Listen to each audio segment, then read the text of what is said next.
नमस्कार मंडळी, मी अरुण होतोटे. मेलघाट माझ्यावर आजच्या ताज्या बातम्या.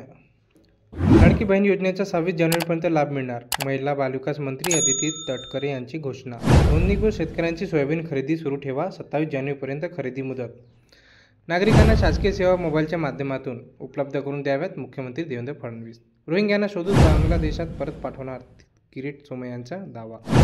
500 रुपयात गॅस देऊ. दिल्लीत काँग्रेसचे आश्वासन. 300 युनिटपर्यंत वीजही मिळणार. ATMची 93 लाखांची रोकड पळवली. दरोडेखोरांच्या गोळीबारात एकाचा मृत्यू. बिदर शहरातील घटना. देशात सर्वाधिक महिला डायरेक्टर असलेले पहिलं राज्य महाराष्ट्र ठरलं. सिडबीकडून स्टार्टअपसाठी 200 कोटी. बॉलिवूड अभिनेता सैफ अली खानवर मुंबईत राहत्या घरात चोराकडून चाकू हल्ला. चाकूच्या धारदार पाठीत खुपसलं. लीलावती रुग्णालयात डॉक्टरांकडून तातडीची शस्त्रक्रिया.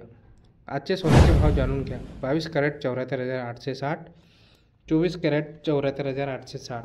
मेलघाट माझ्या चॅनलवर नवीन असाल तर लाईक करा, शेअर करा, सबस्क्राईब करा. नमस्कार.